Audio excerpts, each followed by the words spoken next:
안녕하세요. 저는 서울에서 거주 중인 30대 초반의 여자입니다. 그동안 있었던 파란만장한 제 인생사를 들려드리고 싶어서 이렇게 조심스레 사연을 보내게 되었습니다. 저는 지금 형부와 같이 살고 있는데 긴 글이 될 수도 있겠지만 그저 한 여자의 속풀이라고 생각하고 가볍게 들어주셨으면 좋겠습니다. 저에게는 2살 차이가 나는 친언니가 한 명 있습니다. 언니는 매사 차분하고 현명했으며 성격도 참 시원시원했었죠. 똑 부러지는 성격에 공부도 상당히 잘했고 얼굴도 예쁜 외모라 남자들 사이에서도 인기가 상당히 많았습니다. 더군다나 성격도 착해서 어릴 적부터 저를 살뜰히 챙겨준 언니가 제 우상이자 꿈이었던 것 같아요. 나이는 겨우 2살 차이밖에 안 되지만 어릴 적부터 언니는 제게 상당히 커다란 존재였던 것 같아 말을 잘 따르곤 했습니다. 공부를 상당히 잘하던 언니는 서울의 좋은 대학에 입학하게 되었고 그로 인해 서울에서 혼자서 자취를 시작하게 되었습니다. 그때 당시 저는 혼자 나가서 자취하며 사는 언니가 그렇게 부러울 수가 없었죠. 공부도 잘하고 대학도 좋은 곳에 가는 언니를 동경하며 저도 언니를 따라가기 위해서 이를 악물고 정말 공부를 열심히 했었습니다. 그러다 보니 저도 곧잘 성적이 잘 나왔고 그 덕분에 언니와는 다른 학교지만 나름 서울에 있는 괜찮은 4년제 대학교에 입학을 하게 됐습니다. 저는 너무 행복하고 신났었죠. 그렇게 꿈에 그리던 언니와의 자취 생활과 대학 생활이 너무 기대가 되었습니다. 부모님은 철없는 딸년이라고 핀잔을 주셨지만 내심 서울 4년제 대학에 입학한 딸들을 보며 흐뭇해 하셨었던 것 같습니다. 그렇게 학기가 시작되었고 저는 언니와 같이 살게 되었습니다. 대학 생활을 시작하니 이래저래 시간이 금방 지나가더라고요. 친구들도 여러 명 사귀게 되었고 술집도 처음 가보고 미팅도 하면서 너무 즐겁게 지낸 것 같아요. 그러다 언니는 졸업을 하고 대기업은 아니지만 업계에서 알아준다는 좋은 곳에 취직을 하게 되었습니다. 그리고 얼마 뒤 지금의 형부를 만나게 되었네요. 언니보다는 2살 위였으니 저하고는 4살 차이가 나는 남자였고 언니와 소개팅으로 만났다고 들었습니다. 처음 만났을 때 환하게 웃으며 내가 연희의 동생이야? 라고 말하던 게 정말 엊그제 있었던 일처럼 생생합니다. 저는 언니와 같이 살고 있었기 때문에 형부와는 자주 만났어요. 처음에는 여자 둘이 사는 집에 자꾸 찾아오는 게 불편했지만 너무나 좋은 성격에 항상 밝은 미소를 보여주던 형부였죠. 그리고 언니와 같이 어울리며 놀다 보니 언젠가부터 저도 서서히 편해지더라고요. 2사람은 항상 저를 같이 챙겨주었고 식사나 영화 그리고 술을 마실 때도 함께 했어요. 언젠가부터 그게 너무 좋았고 일상이 된 듯이 같이 노는 게 편해졌습니다. 저와 형부는 아는 오빠 동생 같이 아주 편한 사이가 되었던 거죠. 그렇게 처음 겪어보는 재밌는 일상들을 만끽하였고 평범한 대학 생활을 즐기면서 별 탈 없이 잘 지내고 있었습니다. 그런데 하늘이 무너질 만큼 충격적인 일이 생겨버렸죠. 어느 날 갑자기 부모님의 충격적인 사고 소식을 접해야 했습니다. 언니와 제가 사는 자취방에 오셔서 반찬이며 이것저것 가져다 주시고 시골 집으로 내려가시다 차가 반파되는 큰 사고가 났습니다. 여자들끼리 사는 집이 이게 뭐냐며 투덜거리셨던 엄마와 애들한테 잔소리 그만하라는 아빠, 그 모습이 마지막 모습이셨어요. 부모님 2분 다 그 사고로 인해 돌아가시게 되었습니다. 저희 자매는 너무나도 슬픈 그 현실을 어린 나이에 모두 받아들여야만 했습니다. 형부는 장례식장에서 언니의 남자친구라고 주변 분들에게 소개를 하였고 저희 부모님의 마지막 장지까지 함께 해주었습니다. 목 놓아 울다가 너무 힘들어 지치면 형부가 달래주었고 무엇이라도 먹으라며 밖에서 죽까지 사와서 저희들을 챙겨줬었죠. 형부에게 너무 고마웠고 그때부터 많이 의지가 되었던 것 같아요. 그렇게 부모님을 보내드리고 나니 저희는 졸지의 고아가 되어버린 거나 마찬가지인 상황이 되었습니다. 그렇게 힘든 시기에 겨우겨우 버티면서 대학 생활을 마치고 졸업을 하게 된 저에게도 어느 날 한 남자가 다가오게 되었습니다. 이 남자가 바로 제 전 남편입니다. 부모님이 돌아가시고 형부와 언니에게 많이 위로받고 기대면서 살았지만 그걸로 제 마음이 채워지기에는 부족했었나 봐요. 자상하게 다가와서 제 말을 잘 들어주던 그 남자와 연애를 하게 되었고 저는 자연스럽게 그 남자에게 제 삶을 기대고 많이 의지하게 되었었죠. 그러다 보니 집에 들어가지 않고 외박을 하는 횟수도 점점 늘게 되었고, 안 그러던 제가 갑자기 그런 모습을 보이게 되자 언니와 형부에게 혼도 많이 났었습니다. 그러던 중 저는 그만 사고를 치고 말았습니다. 어리다면 어린 그 나이에 혼전 임신을 하게 되었던 거죠. 지금 생각해보면 정말 미친 짓이라 생각하고 있고 그 시간을 되돌리고 싶은 심정입니다. 물론 지금 제 인생 누구보다 소중한 제 딸아이가 없길 바란다는 뜻이 아니고 전 남편만 되돌리고 싶습니다. 하지만 그때 당시에는 그 남자를 많이 의지했고 사랑했었기에 미래가 행복할 거라 꿈꾸고 아이를 낳자고 마음먹었습니다. 그렇게 저희는 예정에 없었던 결혼을 급하게 하기로 한 거였죠. 그래서 저는 언니와 형부에게 이 사실을 알렸고 정신이 있는 거냐며 많이 혼났었던 것 같습니다. 잘 살 테니 걱정하지 말라고 얘기를 계속 해줬지만 그게 말처럼 쉽게 될 리 없다는 걸 잘 알고 있는 두 사람은 저를 많이 설득하려고 했죠. 하지만 뱃속에 제 아이가 있었기에 되돌릴 수 없다는 걸 모두가 알았고 결국 제 의견을 따라서 결혼을 진행하게 되었습니다. 그러나 상견례부터 참 쉽지 않더군요. 그날부터도 많은 일이 있었습니다. 언니와 형부가 상견례 자리에 나와주었고 어른은 없냐며 대놓고 무시하던 시댁. 그리고 그런 경험을 처음 하면서 괜찮은 척하며 땀을 뻘뻘 흘리면서 시댁의 비위를 맞춰주던 형부. 매사에 정확하고 똑 부러지던 제 언니도 저를 위해 성격 죽이고 이리저리 무사히 상견례를 끝마쳤네요. 남자친구와 저는 어린 나이에 목돈이 없었기에 시댁에서 마련해주신 15평 남짓되는 빌라에서 아이를 출산하였고 신혼생활을 시작하게 되었습니다. 그런데 제가 꿈꾸던 결혼생활과는 정반대였습니다. 연애하던 시절에는 항상 저를 착하게 대해주던 남편은 결혼을 하고 난 뒤 마치 다른 사람처럼 180도로 바뀌었습니다. 잦은 음주와 외박 그리고 저에게 욕설까지도 서슴지 않았습니다. 처음에는 단순히 벌어지는 실수라 생각되어 넘어갔지만 그게 점점 도를 넘어서더니 어느 순간부터는 제게 몹쓸 짓까지 하더군요. 부모가 없어 네가 개념이 없다며 욕을 하고 언니와 형부까지 싸잡아서 욕을 했습니다. 어리다면 어린 나이에 그 얘기를 듣고 있자니 서름에 복받쳐서 아이를 안고 많이 울었던 것 같아요. 하지만 저는 언니와 형부에게 제 상황을 이야기하지 못했습니다.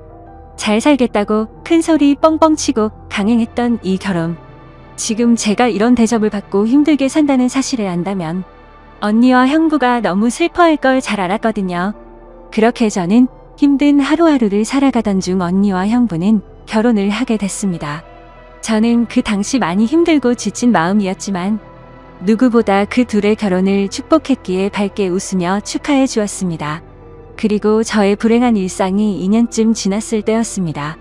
남편의 폭언과 만행은 점점 더 심해졌고 어느 날부터는 술집 다니는 여자와 외도를 하는 사실까지 알게 되었습니다. 많이 믿고 결혼한 사람이었기에 그런 현실들이 너무 많이 힘들었어요.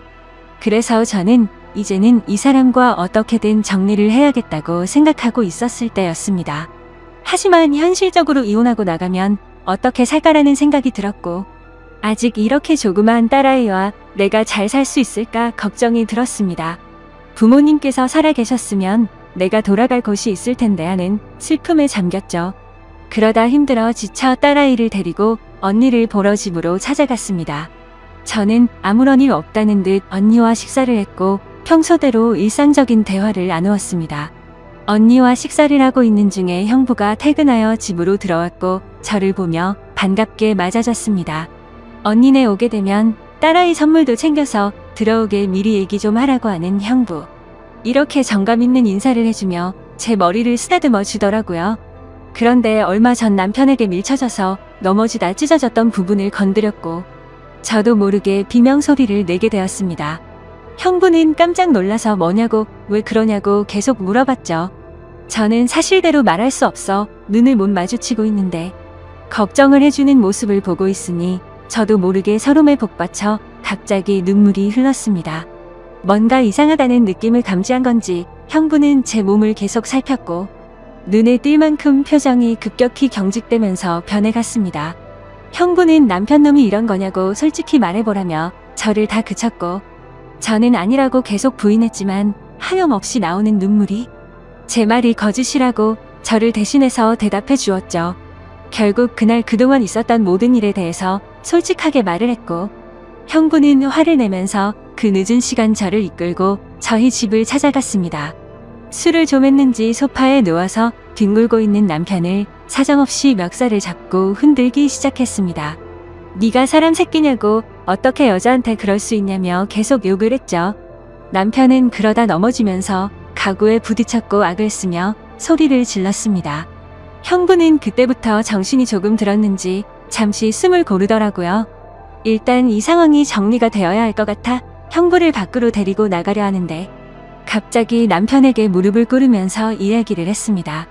우리 처제 어디 가서 이런 대접받을 나이 아니라고. 제발 잘 좀 대해주면 안 되겠냐고.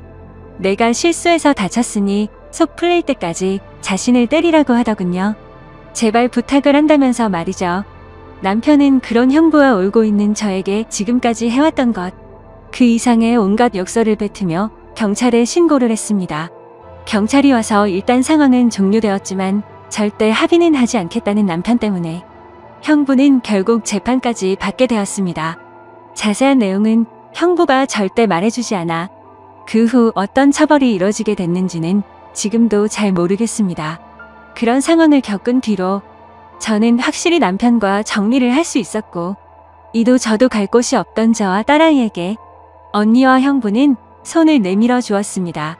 그렇게 염치는 없었지만 어쩔 수 없는 상황이었던 저는 결국 언니와 형부와 같이 살게 되었고 차근차근 그동안의 일들을 정리를 했고 이혼 준비를 하게 됐습니다.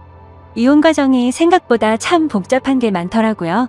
저 때문에 속이 많이 상했던 형부는 저에게 걱정 말라며 많이 도와주었습니다.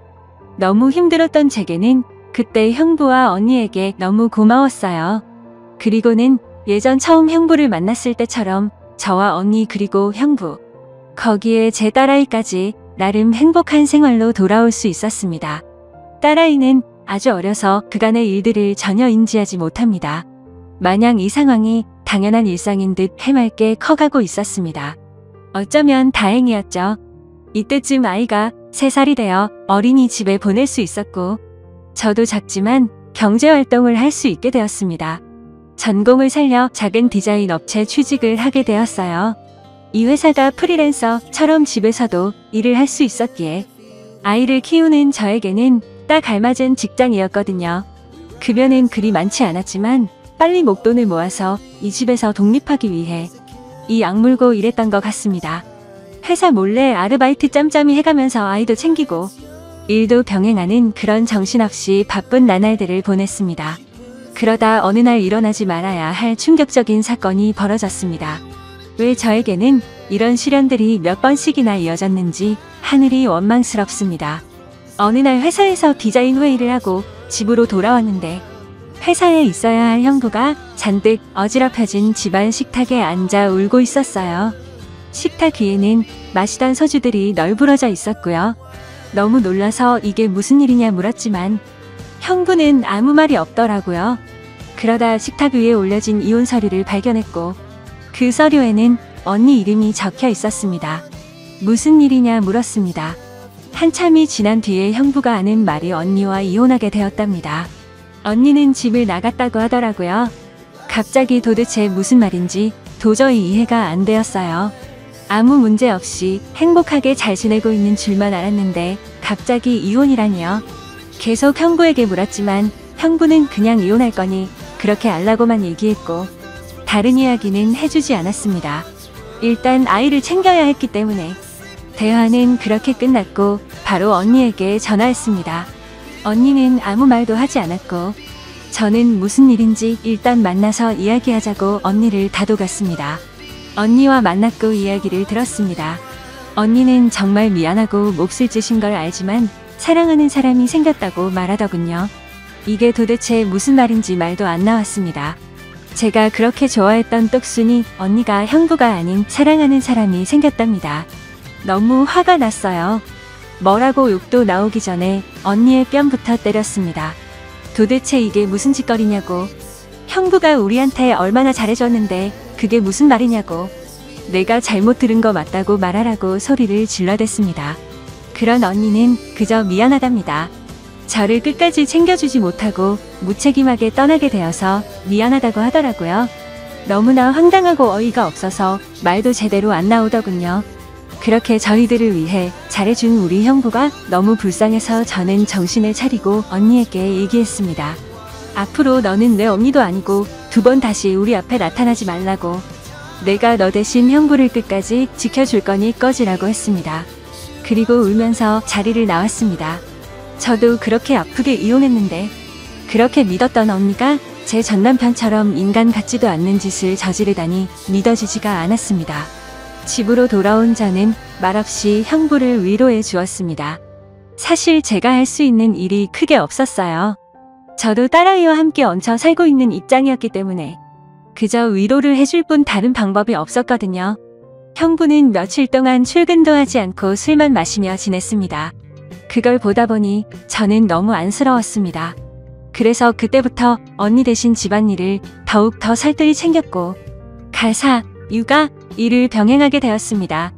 너무 바쁘게 움직였지만 그것보다 형부의 충격이 더 걱정되어 힘들다는 생각도 못했었죠. 그러던 어느 날 형부가 저를 불렀습니다. 그리고 봉투 하나를 건네주었는데 1억 원이 수표로 들어있었어요. 그러며 하는 말이 같이 아파트 들어가려고 모아두었던 돈인데 이제 아무것도 필요 없으니 이 돈 가지고 나가서 자기 걱정 말고 행복하게 살라고 합니다.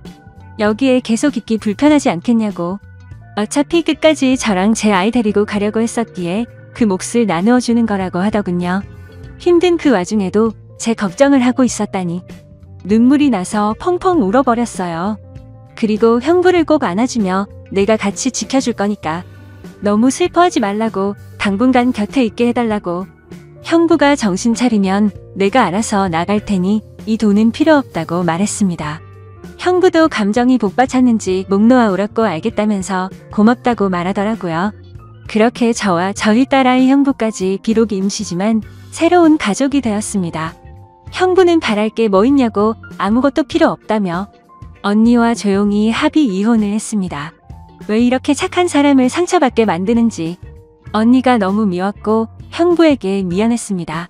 이렇게 짧은 시간 동안 부모님의 사고 그리고 혼전 임신과 이혼 또 믿었던 언니의 충격적인 배신까지 무려 3가지나 되는 큰일을 연달아 겪었습니다. 형부는 이혼을 한 뒤로 정신을 차리고 일상으로 돌아왔습니다. 저도 마찬가지고요. 서로 많이 의지를 해가며 바쁜 나날들을 보내고 있습니다. 언니가 떠난 충격을 온전히 떨칠 수는 없었지만 그래도 그 슬픔이 어느 정도 가셨을 무렵 작은 월세방을 얻어서 나간다고 형부에게 말했죠.